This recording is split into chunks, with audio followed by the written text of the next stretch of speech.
காமேஷ் கேட்டிருக்காரு, awareness is with you and unawareness is in Osho.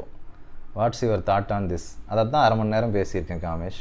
Awareness தான் புண்ணியங்களுக்கு அடிப்படை, அன்அவேர்னஸ் அதுதான் பாவங்களுக்கு அடிப்படை. அதுதான் இவ்வளோ நேரம் பேசியிருக்கேன். What's the role of our karma in pavam and punyam? Does our previous karma interfere in doing pavam and punyam like in case of free will? Yes ஞானம். கர்மங்கிறது செயல்னு புரிஞ்சுக்குங்க. கர்மானா செயல்னு அர்த்தம். அந்த செயலுக்குன்னு ஒரு விளைவு உண்டு இல்லையா? அந்த விளைவு கர்மம் என்றால் வினை. அந்த வினைக்கு ஒரு விளைவு அப்படின்னு இருக்குது. அந்த விளைவு இன்றைக்கு உங்களுக்கு திருப்பி கொடுக்கப்படுகிறது, என்றோ செய்தது. அந்த விளைவு நடந்தால் தான் நீங்கள் பக்குவமே ஆவீங்க அல்லது புரிதலுக்குள்ளேயே வருவீங்க. அப்படிங்கிறதால இந்த பிரபஞ்சம் இந்த பாவ புண்ணியங்கிற கர்ம வினை செயல் விளைவு தத்துவத்தை தனக்குள் கொண்டிருக்கிறது. அதனால தான் ஓடவும் முடியாது ஒளியவும் முடியாதுன்னு சொல்கிறது. உள்ளிருந்து ஒரு கேமரா பார்த்துக்கிட்டு தான் இருக்குது. சர்வத்திற்கும் சாட்சியான பூதம் ஒன்று இருந்து பார்த்து கொண்டு தான் இருக்கிறது.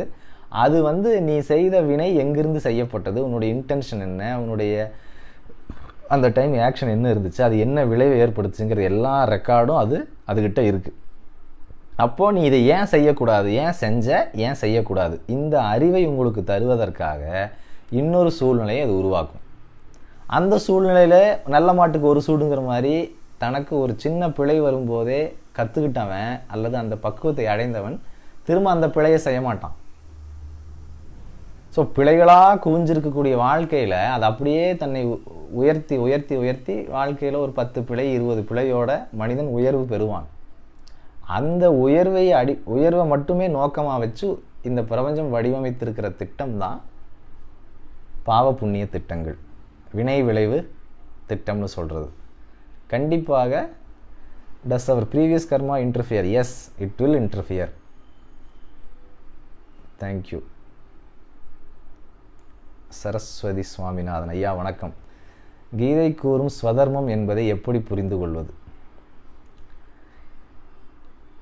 கீதை கூறுகின்ற ஸ்வதர்மமாகட்டும் இல்லை அனைத்து மறைநூல்களும் கூறும் ஸ்வதர்மமாகட்டும், ஒரு உயிரினுடைய அடிப்படை தர்மம் என்ன? நான் இப்படி பிறந்திருக்கேன்னா என்னுடைய அடிப்படை தர்மம் என்னன்னா, நான் இறைவனை அடைய வேண்டும்ங்கிறது தான் அடிப்படை தர்மம். அந்த இறைவனை நான் அடைய வேண்டும், உணர வேண்டும்ங்கிற அடிப்படை தர்மத்தை நான் செவ்வனே செய்வதற்கு எனக்கு எந்த புறச்சூழல் சரி வரும்? உதாரணத்திற்கு நான் உணவு சாப்பிட்டான், நான் உடை உடுத்தி ஆகணும், சமூகத்தில் பழகி ஆகணும். இந்த மாதிரி இறைவனை உணர்கின்ற ஸ்வதர்மமுடைய அநேக மக்களோடு நான் பொருந்தி பிணைந்து வாழ்ந்து தனித்தும் இருக்க வேண்டும். இதற்கு என்ன சமூக கட்டமைப்பு சரி வரும்? இது எல்லாத்தையும் உள்ளடக்கியதாகத்தான் ஸ்வதர்மத்தை பார்க்குறேங்க நான். அந்த ஸ்வதர்மம் ஒருவர் தன்னுடைய வாழ்க்கையில் பயிலணும்னாலே அவர் முதல்ல அவருடைய புற உலக வாழ்க்கையில் அவர் நிறைவு பெற வேண்டும். அதற்கான கல்விக்கான சிஸ்டம் அதுக்குள்ளே அவர் போய் வெளிவர வேண்டும். தனக்காக தனிமையில் கொஞ்ச நேரம் அவர் நேரத்தை ஒதுக்க வேண்டும். இது தொடர்ந்து அவருடைய சுதர்மத்தை நோக்கி அவரை செலுத்தும். ரொம்ப துவக்க நிலையில் இருக்கின்ற ஜீவன்களுக்கு தான் புற ஒழுங்குகள் அல்லது புறக்கட்டுப்பாடுகள் அதெல்லாம் தேவைப்படுகிறது. முன்னேற்றம் அடைந்த பக்குவம் அடைந்த ஆட்களுக்கு அகக்கட்டுமானம் தான் தேவைப்படுகிறது.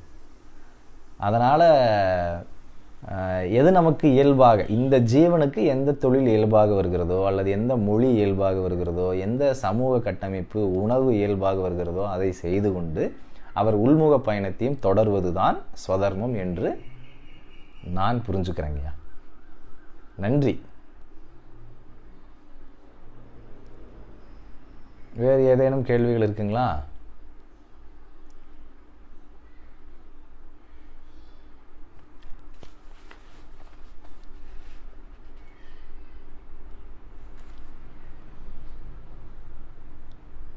மீண்டும் சுவாமிநாதன், கர்ம வினைகளின் பதிவு மோதிர விரலில் உண்டு என்ற கருத்து குறித்த தங்கள் பார்வை, அதனாலேயே விபூதி குங்குமம் சந்தனம் பயன்படுத்துகிறது மோதிர விரல் என்பது குறித்த நிஜம் என்ன? இந்த கேள்விக்கு நேரடியாக பதில் சொல்லணும்னு கேட்டிங்கன்னா எனக்கு தெரியாதுன்னு சொல்லிடணுங்க. நான் ஏன் அப்படின்னா கர்ம வினைகளின் பதிவானது உடலெங்கும், இந்த உடலே கர்ம சரீரம் தானே சொல்கிறோம், வினைகளின் விளைவாகத்தான் இந்த முழு சரீரத்தையே பெறுகிறோம்.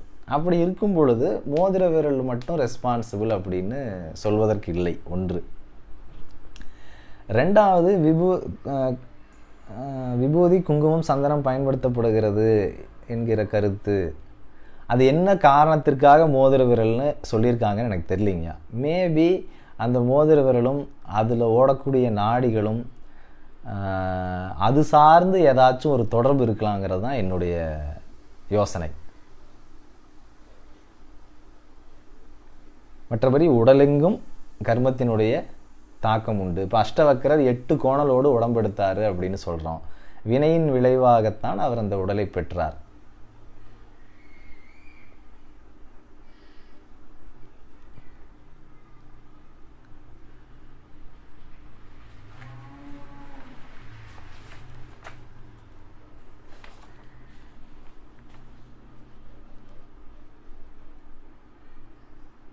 நன்றி.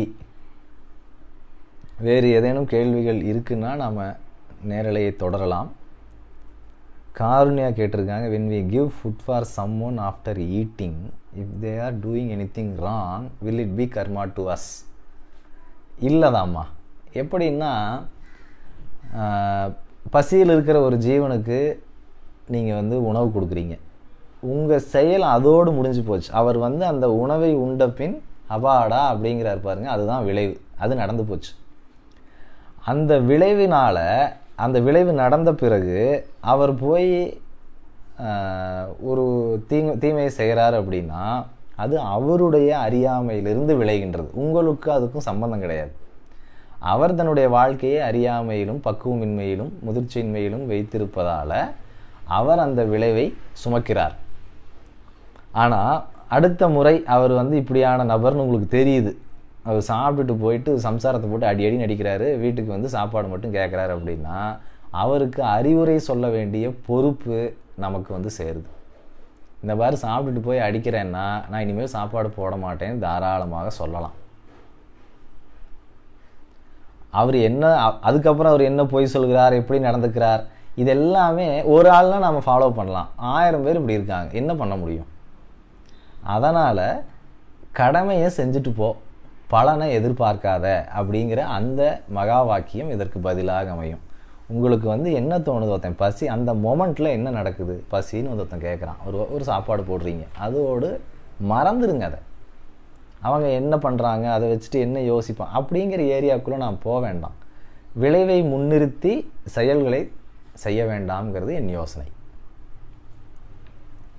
நல்ல கேள்வி, நன்றி.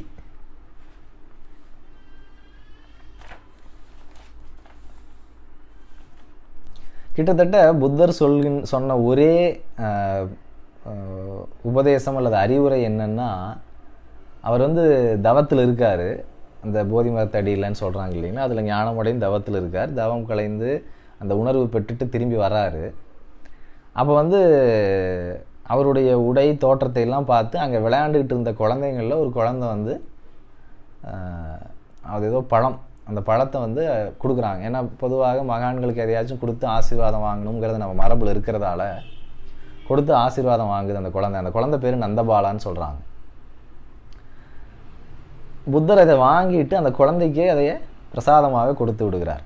அந்த குழந்தை வாங்கிட்டு திரும்பும்போது புத்தர் சொல்கிறாரு, பாப்பா இந்த மாதிரி 2 சாய்ஸ் தான் இருக்குது உனக்கு, இந்த பழத்தை நீ சாப்பிட போகிற 2 சாய்ஸ் தான் இருக்குது. ஒன்று, இந்த பழத்தை நான் விழிப்புணர்வுடன் உண்ணுகிறேனா, இல்லை விழிப்புணர்வு இல்லாமல் ஏதோ நினைவில் எதையோ யோசிச்சுட்டு அப்படி சாப்பிட்றேனா, இந்த 2 சாய்ஸ் தான் உனக்கு இருக்குது.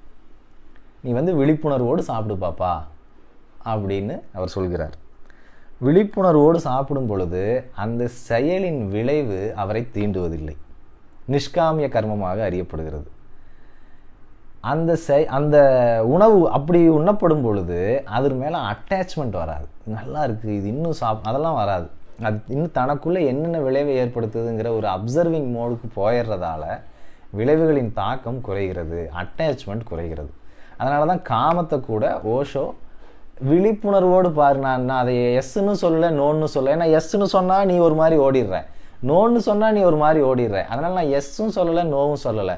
அப்ரோச் இட் வித் கான்ஷியஸ்னஸ் அப்படின்னு அவர் சொல்கிறார். இது காமத்திற்கோ உணவிற்கோ மட்டும் கிடையாது, எல்லா செயல்களுக்கும் அதுதான்.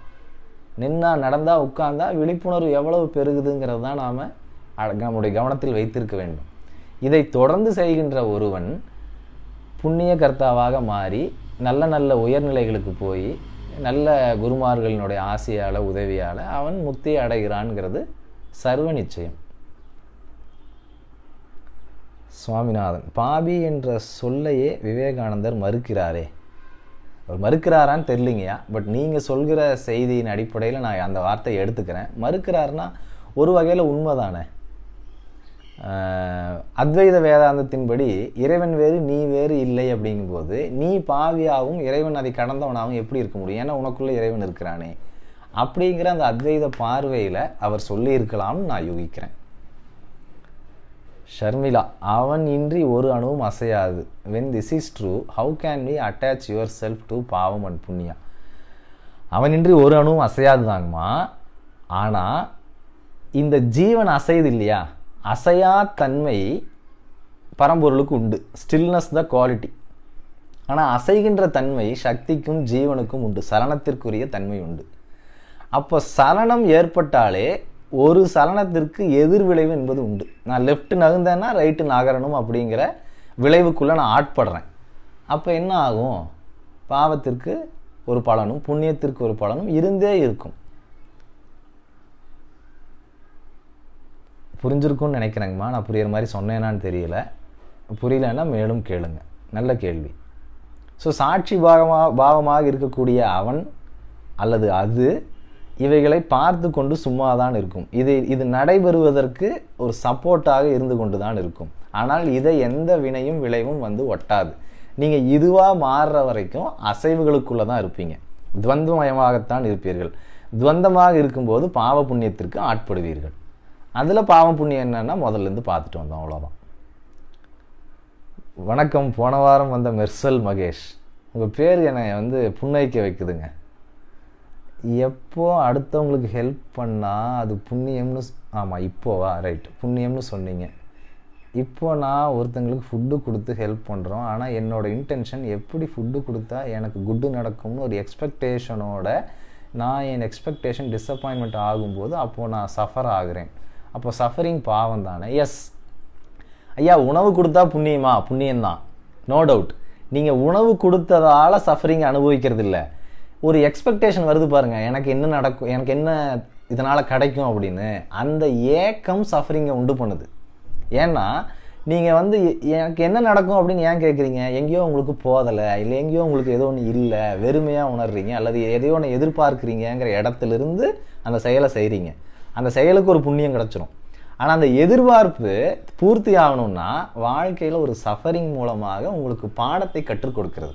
எதிர்பார்க்காத, எல்லாமே நிறைவாக இருக்குன்னு முதல் இந்த கணத்தில் இருக்கிற நிறைவை முதல் நீ கொண்டாடு. உனக்கு போகும் தடமெல்லாம் விளக்கு வைக்க முடியாது, உன் கையில் ஒரு விளக்கு கொடுத்துருப்பார் கடவுள் அப்படின்னு உங்களுக்கு உணர்த்துவதற்காக சூழ்நிலைகளானது உருவாக்கப்படும். அதனால் விளைவை யோசிச்சுக்கிட்டே இருந்தீங்கன்னா எடுத்து வைக்கிற அடியில் சிக்கலாயிரும். அதனால் அப்படி தான் சஃபரிங் உங்களுக்கு சேருது. நீங்கள் விளைவை எதிர்பார்த்து செயல் புரியறதால தான் சஃபரிங், அந்த செயலினால் சஃபரிங் அல்ல. நன்றி. ஞானம், it look like those who are doing bad deeds are living happily until they die, and those who good deeds suffer a lot. Then what's the use of punyam while we live? Is it only for next generation? முதல் விஷயங்கம்மா, இன்றைக்கு ஒருவர் கெட்ட காரியங்களை கண்ணு முன்னாடி செய்கிறார், ஆனால் அவர் சந்தோஷமாக இருக்கிறார்னா அந்த செயலின் மூலமாக என்ன விளைவு ஏற்படுதுங்கிறது ஃபஸ்ட்டு நாம் பார்க்கணும். அந்த விளைவில் அவர் கணிசமாக ஒரு மகிழ்ச்சி, ஒரு நிறைவு இருந்துச்சுன்னா, அதாவது அந்த விளைவை வாங்கிக்கிறவங்களுக்கு மகிழ்ச்சி இருந்தால் அவருக்கு ஒரு அமௌண்ட் புண்ணியம் சேரும். ரெண்டாவது, அவர் பாவம் மட்டுமே பண்ணிகிட்டு இருக்காரு நீங்கள் உறுதியாக சொல்ல முடியுமா? முடியாது. அவர் வேறு சில நல்ல காரியங்களும் செய்திருக்கலாம், அது அவரை சப்போர்ட் பண்ணுது. மூன்றாவது, அவருக்கு முற்பிறவியினுடைய கொடுக்கல் வாங்கல் இருக்கும். அதில் அவர் ஒரு வேளை நல்லதை செய்திருப்பார், அதில் சில புண்ணியங்களை அவர் மிகையாக செய்திருப்பார். அது அவரை இன்னைக்கு ஒரு இடத்துல உயர்த்தி வச்சிருக்கு. அந்த உயரத்திலும் அவர் புண்ணியம் செய்வாரா அப்படின்னு அவருக்கு டெஸ்ட் வைக்குது அது. ஆனால் நிறைய பேர் ஃபெயில் ஆயிடுறாங்க. அதனால தான் மிகப்பெரிய சரிவு நிகழ்கிறது. அதனால் இது ஒரு பெருந்தொகை. நம்ம கண்ணுக்கு முன்னாடி பார்க்குறது ஒரு ஸ்லைஸ் தான். அந்த ஸ்லைஸ் முழுமையாகாது. அந்த முழுமையிலிருந்து நாம் இதை புரிந்து கொள்ள வேண்டும். நன்றி. வடிவேல், ஆமாங்கய்யா. Kaushik, are the karma done by our ancestors carry forward to our generation? If we call each soul to be individual, then I am confused of how other people's karma affects us. ரொம்ப ரொம்ப சிக்கலான கேள்வி தாங்க அது. இன்னும் குழப்பமான கேள்வி. இது எப்படி அப்படின்னு இருக்கும். இப்போது கொள்ளைக்காரர்களுடைய கூடாரம் இருக்குது. அந்த கூடாரத்திற்கு ஒருத்தர் உணவு கொண்டு தந்துட்டு போகிறார், அவ்வளோதான். அந்த ஒரே காரணத்தால் இந்த காவல்துறை அவரை சந்தேகித்து ஜெயிலில் போட்டு சின்ன மிரட்டுமா, இல்லை ஏதாச்சும் தேடி பார்க்குமா? அதுபோல் இப்படியான பாவ சூழ்நிலை அல்லது புண்ணிய சூழ்நிலை ரெண்டுமே செய்த பெற்றோருக்கு நான் ஏன் பிறக்கிறேன்னு இருக்குல்ல, என்னை எப்படி அந்த இடத்துல கொண்டு சேர்க்குது? அவர்களின் மூலமாக நான் உடல் பெறுகிறேன், அவர்களின் மூலமாக நான் எனது தாய் தந்தையரை பெறுகிறேன், அவர்களின் மூலமாக நான் ஒரு குறிப்பிட்ட தொழிலையோ அறிவையோ பெறுகிறேன். அப்படிங்கும்போது அவர்கள் செய்து வைத்த பாவ புண்ணியத்தினுடைய சாயம் நம் மீது பூசப்படும் தான், மிஸ் ஆகாது. யோகினுக்கு இருட்டில் என்ன வேலைங்கிற மாதிரி நான் அவங்கள்லேருந்து தனிச்செல்லாம் இல்லை. உடல் மேபி தனிச்சிருக்கலாம். 4 ஜென்ரேஷனுக்கு முன்னாடி என்னுடைய பாட்டனாருக்கும் எனக்கும் பெரிய இடைவெளி உடல் அளவில் இருக்கலாம். ஆனால் நம் பார்வையில் தான் காலக்கணக்கு இவ்வளவு குரோனலாஜிக்கலாக இவ்வளவு பிரிவினையோடு இருக்கிறது. பட் பிரபஞ்சத்தின் பார்வையில் பாஸ்ட்டு, ப்ரெசண்ட்டு, ஃப்யூச்சர் எல்லாம் ஒன்று தான். அப்படி இருக்கும்போது 100 கோடி வருஷம் முன்னானாலும் 100 கோடி வருஷம் பின்னானாலும் எல்லாமே நிகழ்காலத்தில் தான் இருக்கிறது. அதில் நீங்கள் போய் சேர்ந்திருக்கிற செட்டு இத்தகைய முன்னோர்களுக்கு அல்லது பெற்றோர்களுக்கு, மூதாதையர்களுக்கு. அப்படிங்கும்போது அவர்கள் எப்படி வைப்ரேட் ஆனார்களோ அதோட போக்கில் நீங்களும் வைப்ரேட் ஆவீங்க. இதுதான் நான் பாவ புண்ணிய டிரான்சாக்ஷன் நான் புரிஞ்சுக்கிறேன். நான் இது இண்டிவிஜுவலுக்கு ஆனால் ஆகணும்னா நீங்கள் தன்னை உணராத வரைக்கும் நீங்கள் இண்டிவிஜுவல் கிடையாது. உங்களுடைய இண்டிவிஜுவாலிட்டின்னு நீங்கள் சொல்லிக்கிறது உங்களுடைய அடையாளம் மட்டுமே. அது உங்களுடைய இருப்பாக ஆகாது. நீங்கள் இருப்பை அடையிற வரைக்கும் தனித்தன்மையை நீங்கள் உணரவில்லை. அப்படியே தனித்தன்மையை நீங்கள் உணர்ந்திருந்தாலும் அது பெற்றோர்களின் வழி வந்த ஏதோவது ஒரு சாயலோடு பொருந்தி போகிற வகையில் தான் இருக்குது. இது என்னுடைய புரிதலுங்க. ஆனால் இதற்கு சாஸ்திர ரீதியான புரிதல்கள் எனக்கு தெரியலை. நான் இன்னும் இதை சார்ந்து படிக்க வேண்டிய, தெரிந்து கொள்ள வேண்டிய தேவை இருக்கிறது. இது என்னுடைய கண்ணோட்டமாக நான் முன்வைக்கிறேன். நீங்கள் இதை எடுத்து வச்சுட்டு உங்கள் கோணத்தில் நீங்கள் யோசனை செய்து கொள்ளலாம். நன்றி. நல்ல கேள்வி Kaushik. Nandini Harikumar, when we curse someone out of some bad situation, later we regret badly, we keep on feel guilty and sorry, will that be our karma or that curse will be ours? புத்தர் தாங்கம்மா இதற்கு பதில். புத்தர் சொல்கிறார், எரிகிற நெருப்பை எடுத்து ஒருத்தன் மேலே நீ எரியிற அப்படின்னா முதல்ல உன் கையை சுட்டுட்டு தான் நீ இன்னொருத்தனை சுட முடியும் அப்படிங்கிறார். அதுபோல் நீங்கள் கர்ஸ் பண்ணிட்டு சஃபர் ஆகலை, சஃபரிங்கில் இருக்கிறதுனால தான் கர்ஸே பண்ணுறீங்க. ஆத்ம ஆனந்தத்தில் திளைக்கிற ஒரு மனிதனால் சபிக்க முடியாது.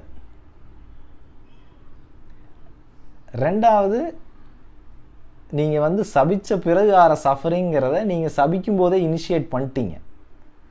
அதனால் ஏன் இப்படி செஞ்சுட்டோம் அப்படின்னு நீங்கள் வருந்துறீங்க. ஆனால் அது வருத்தத்தோடு நின்றுது. நாம் ஏன் இப்படி ஒருத்தங்களை திட்டணும், சாபமிட்டோம் அப்படின்னு வருத்தத்தோடு நிறுத்திடுறோம். அந்த ஏன்கிற கேள்வியை சீரியஸாக எடுத்துக்கிட்டு வாட் மேட் மீ கர்ஸ் அப்படின்னு சொல்லி லாஜிக்கலாக நீங்கள் உள்ளே போகலை. ஏன் திட்டணும், இன்றைக்கி நம்ம வீக்காக இருந்தோம், இன்றைக்கி நம்ம இவ்வளோ எதிர்பார்த்துருந்தோம், இன்றைக்கி இவ்வளோ பெரிய ஏமாற்றமும் இது 10 வருஷமாக தொடர்ச்சியாக நடக்கிறதால டெம்பர் பிரேக் ஆகி நான் கத்திட்டேன் அப்படின்னு அந்த அனாலிசிஸ்குள்ளே போகணும். அப்போ எனக்கு ஏன் எதிர்பார்ப்பு வந்தது, எனக்கு ஏன் இயலாமையும் போதாமல் இருக்கிறது, நான் எனக்குள்ளே எங்கேயோ சரியாக ஸ்டேபிளாக இல்லை, நான் ஸ்டேபிளாக இருக்கணும்னா என்ன செய்யணும்னு ஃபர்தராக அந்த கொஸ்டினை நீங்கள் ஃபார்வேர்டாக எடுத்துகிட்டு போயிருந்தீங்கன்னா அந்த சஃபரிங்கே உங்களுக்கு அறிவையும் தெளிவையும் கொடுக்கின்ற குருவாக மாறி நின்று இருக்கும். நாம் வருந்திட்டு மட்டும் விட்டுறோம். we are not working for the progress. நன்றி. Mahesh, is intention decide our good and bad karma? Intention mainly decides, action also decides.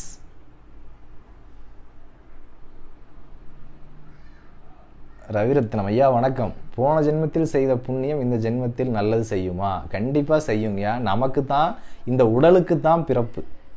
இந்த உடல் தான் 60 வருஷம் இருந்துச்சு, அப்புறம் கொஞ்ச நாள் கழிச்சு அது இன்னொரு உடம்பா இன்னொரு இடத்துல வளர்ந்துக்கிட்டு இருக்கு, 2வது ஜென்மம் எடுத்திருக்கு இந்த உடல் அப்படின்னு. உடலுக்கு தான் மறுபிறப்பு எல்லாம். இந்த ஜீவன் தொடர்ந்து பயணிச்சிட்டு இருக்கு. ஆற்றலை ஆக்கவோ அழிக்கவோ முடியாது, இன்னொரு வகையான ஆற்றலாகத்தான் மாற்ற முடியும்னு சொல்கிறாங்க. பார்த்தீங்களா? அப்படி சொல்கிற மாதிரி இந்த எனர்ஜி எனக்குள்ளே ஒட்டுமொத்தமாக இருக்கக்கூடிய ஜீவனானது இந்த உடலில் இருக்கும் பொழுது இதை செய்து ஒரு விளைவை பெறுகிறது. இந்த ஜீவன் அப்படியே இன்னொரு உடம்புக்குள்ளே போகும். அதனால் அடுத்த பிறவிக்கு அது தொடர்ந்தே இருக்கும். அதனால் புண்ணியம் நல்லது செய்யுமான்னு கேட்டிங்கன்னா செய்யும், பாவம் தொடருமான்னு கேட்டிங்கன்னா தொடரும். கண்டிப்பாக நடக்கும். நன்றி. Kaushik thank you. Nandini thank you. Vasanth Kumar Shanmugam, what can we do when we feel the guidance and protection we had has suddenly dropped? Vasanth, நீங்கள் அப்படி ஒரு சூழலுக்குள்ளே வந்தீங்கன்னா you can claim yourself blessed. ஏன்னா எக்ஸ்டர்னல் சப்போர்ட் போச்சுன்னா தான் ஒருத்தனுக்குள்ளே இன்டர்னல் சப்போர்ட் எந்திரிக்கும். எனக்கு என்னுடைய ஆசான்களிடமிருந்து, என்னுடைய சூழ்நிலையிலேருந்து எனக்கு ஏதோ ஒரு முறிவு ஏற்பட்ட பிறகு என்னமோ ஒன்று, இனி நமக்கு இவங்கெல்லாம் இல்லை, இனி நாம் கையை ஊனி கரணம் அடித்தாதான் உண்டு அப்படிங்கிற உணர்வு வரும் பொழுது நான் பெரியதாக இழந்தேன். அதாவது அவர்கள் துணையை, அவர்களுடைய அருகாமையை, கைடன்ஸை நான் உணர்ந்தேன். ஏன்னா அவங்க அப்படி காத்துக்கிட்டாங்க ஒரு வருடத்திற்கு மேலாக. இன்னும் நிறைய ஆசிரியர்கள் அப்படி இருக்காங்க. ஆனால் என்னை சைட்லேருந்து சப்போர்ட் பண்ணாமல் எனக்குள்ளேயே ஆர்கானிக்கலாக அந்த சப்போர்ட் வரணும்னா அந்த சாரமெல்லாம் எடுத்தால் தானே தெரியும் நான் எவ்வளவு தூரம் வளர்ந்துருக்கேன் அப்படின்னு. அந்த மாதிரியான ஒரு வளர்ச்சியை நீங்கள் பெற வேண்டும். உங்களுக்கு நியாயமாக சப்போர்ட் செய்தவர்கள் அந்த வளர்ச்சியை நீயே ஆர்கானிக்கலாக உண்டு பண்ணிக்கோ அப்படின்னு சொல்லி உங்களுக்கு அவங்க மோட்டிவேட் பண்ணியிருக்கணும், கற்றுக் கொடுத்துருக்கணும். கற்றுக் கொடுக்கலன்னா பரவாயில்ல, வாழ்க்கை கற்றுக் கொடுக்கிறது. அதற்கு தான் இந்த சூழ்நிலை. இத்தனை நாள் எதெல்லாம் எனக்கு பெரிய சப்போர்ட்டுன்னு நான் நினச்சிக்கிட்டு இருந்தேனோ, ஆசீர்வதிக்கப்பட்டவர்களுக்கு அது எல்லாமே உருவப்படும். இப்போ நில்லு ஒத்த காலில், இப்போ பேசு அப்படின்னு சொல்லும். அப்போ உள்ளுக்குள்ளேருந்து இன்னேட் இன்டெலிஜென்ஸ், இன்னேட் எனர்ஜி வெளியே வரும். அந்த வருகையைத்தான் பிரபஞ்சம் உங்களுக்கு கொடுக்குற மிகப்பெரிய பிளெஸ்ஸிங்காக நான் பார்க்குறேன். அது வந்துருச்சுன்னு வைங்களேன், நீங்கள் 4 பேருக்கு கைடாக மாறுவீங்க, நீங்கள் 4 பேருக்கு ஆதரவாக மாறுவீங்க. அதனால் அதற்காக மகிழ்ச்சியாக உணருங்க. அவ்வளோதான் என்னுடைய சஜஷன். நீயே உனக்கு ஒளியாக இரு அப்படின்னு புத்தர் சொன்னார். இரவல் வெளிச்சம் உதவாதுன்னு லாவோட்சு சொல்கிறார். இந்த நீயே உனக்கு ஒளியாக இருங்கிறதுக்கு எக்ஸ்டர்னல் லைட்லாம் முதல்ல ஆஃப் ஆகணும். அப்போ தான் எனக்குள்ளே இருக்கிற ஒளியை நான் தேடுவேன், கண்டுபிடிப்பேன், பயன்படுத்துவேன். நன்றி வசந்த்குமார்.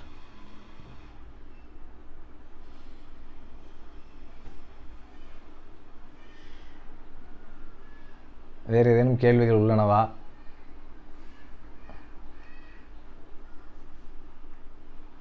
விடைபெறலாமா?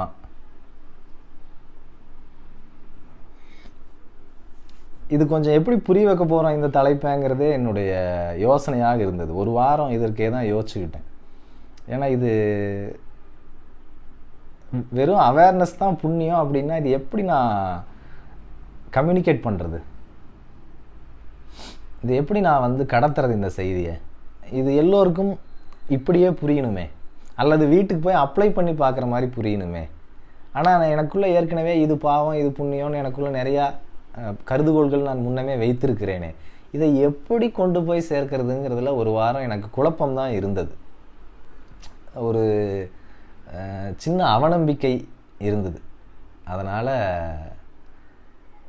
தயக்கத்தோடு தான் இந்த நேரலையை துவங்கினேன். உங்களுடைய ஃபீட்பேக் மூலமாக தான் நான் அது எப்படி இருந்ததுங்கிறத தெரிஞ்சுக்க முடியும். அதனால் உங்களுடைய ஃபீட்பேக் சொல்லுங்கள். என் வேலையை நான் முடிச்சிட்டேன்னு நினைக்கிறேன். அஸ்வின் கேட்டிருக்கார், how to determine whether previous janma punya and pavam is acting on as.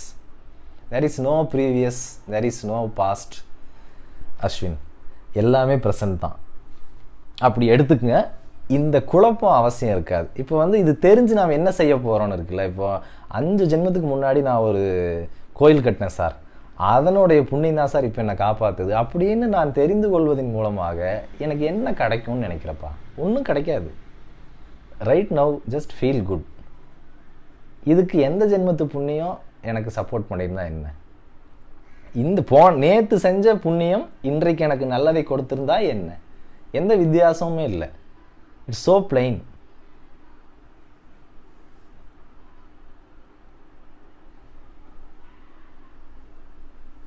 Thank you. விடைபெறலாம் என்று எண்ணுகிறேன். ஏதேனும் கேள்வி இருக்கா?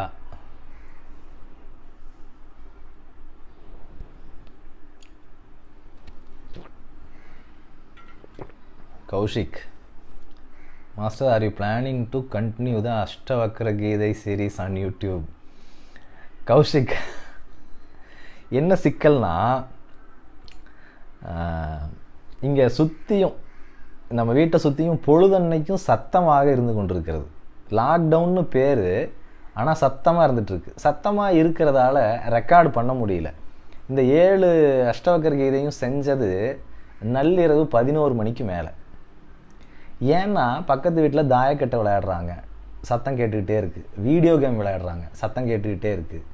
வீட்டில் இருக்கிறவங்களுடைய பேச்சுகள் எல்லாமே தொடர்ந்து சத்தத்தை விளைவித்து கொண்டே இருக்கின்றன.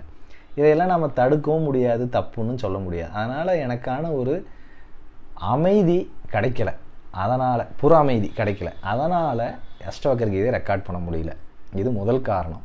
2வது காரணம், வேறு நிறைய வேலைகளும் பணிகளும் குவிஞ்சிட்டதால் அதுக்கு கொஞ்சம் தள்ளி வச்சுட்டேன். நான் நிதானமாக இன்னொரு நாள் பார்க்கலாம். கொஞ்சம் சுத்தமாகவும் வேலை இல்லாமல் இருந்து சுத்தமாகவும் சத்தம் இல்லாமல் இருந்தால் பதிவு செய்யலாம் அப்படின்னு சொல்லி தள்ளி வச்சுட்டேன்.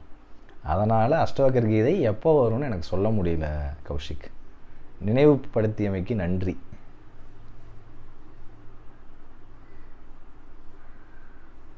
I was told that I should not waste previous Janma Punya by experiencing certain luxuries. அப்படிலாம் இல்லைப்பா. எல்லா லக்ஸுரி நீ அனுபவிக்கணும் அப்படின்னு உனக்கு கொடுக்கப்படுது. நீ அதை வேணான்னு சொல்லிட்டேன்னா என்ன ஆகும்? அது வந்து உனக்கு கரண்ட்டில் அப்படியே ரெக்கரிங் ஆகிட்டு இருக்கும் அப்படின்னு நினைக்கிறோமா? இல்லை. See, luxury for physical well-being is very very shallow.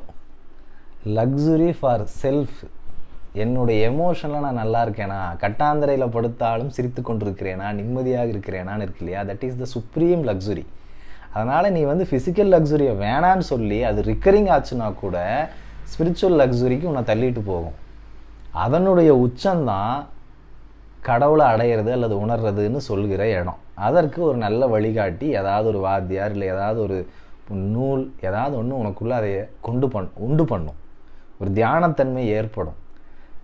Physical மாஸ்டர்ஸ்ன்னு இல்லை, நீ கண்ணை மூடி உட்கார்ற, புண்ணியம் நிறையா செஞ்சுருக்க, உனக்கு வாத்தியாரே இல்லைன்னா கூட உன்னுடைய புண்ணியத்தின் பலனாக சூட்சமமாக குருமார்கள் வந்து உனக்கானதை ஆசீர்வாதம் பண்ணிட்டு போயிட்டே இருப்பாங்க. அதனால் don't bother about such things.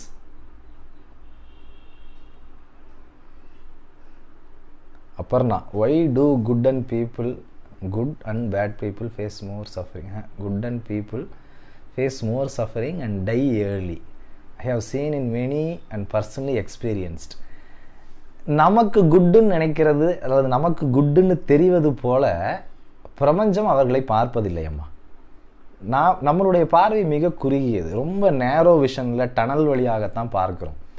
இந்த ஒட்டுமொத்த இயக்கத்தில் அந்த ஜீவனுடைய பங்கு என்னங்கிறத உங்களை விட படைத்தவனுக்கு ரொம்ப நல்லா தெரியும். ஹெச்டியில் தெரியும். நமக்கு 144p தான். அதனால் அவங்க வந்து அதனுடைய திட்டத்தின்படி எத்தனை நேரம் இருக்கணும், எவ்வளோ மூச்சு இருக்கணுங்கிறது வரைக்கும் மிக துல்லியமாக திட்டமிட்டு இருக்க வைக்கப்படுவார்கள், தூக்கப்படுவார்கள். அவங்க இந்த சமயத்தில் உங்களோடு இருந்து குட்டை வெளிப்படுத்துகிறாங்க. பேட் பீப்புள் ஆல்சோ அதே மாதிரி சஃபர் ஆகி சீக்கிரம் போனவங்களும் இருக்காங்க. ஸோ இந்த கணக்கை வந்து நம்ம பார்வையில் பார்க்காம பிரபஞ்சத்தினுடைய பார்வையில் பார்க்குறது தான் நல்லது. Vasanthkumar, can we approach you personally through other channels நீங்கள் என்ன கேட்குறீங்கன்னு தெரில. எஸ்யூம் ஃபோனில் பேசலாமா அந்த மாதிரி கேட்குறீங்கன்னு நினைக்கிறேன். தாராளமாக பேசலாம். வாட்ஸ்அப் பண்ணுங்கள். எனக்கான ஓய்வு நேரம் இருக்கும்போது பேசுகிறேன். அர்ஜென்ட் எமர்ஜென்சின்னா அதையும் கொஞ்சம் எழுதி உங்களுடைய தேவைகளை சொல்லுங்கள். என்னால் ஆனதை பார்க்குறேன். Good and kind people yes suffer ஆவாங்கம்மா, சீக்கிரமும் போவாங்கம்மா. ஒய் குட் பீப்புள் சஃபர்னு ஒரு புக் இருக்குது, சாது வாஸ்வானின்னு ஒருத்தர் எழுதுனது. அதில் நல்லவர்கள் துன்புறுவது ஏன்னு தமிழில் வந்திருக்கு. ஸோ அந்த மாதிரி நூல்கள் படிக்கிறது உங்களுக்கு ஒரு தெளிவை கொடுக்கும். இதை ஒரு 5 நிமிடத்தில் என்னால் விளக்க முடியுமா அப்படின்னு தெரியல. இந்த பிறவியில் நல்லதை செஞ்சு தன்னுடைய பாவத்தை நிவர்த்தி செய்ய வேண்டும் என்று எழுதப்பட்டவர்கள் short term lived and good and kind பீப்புளாக இருக்காங்க.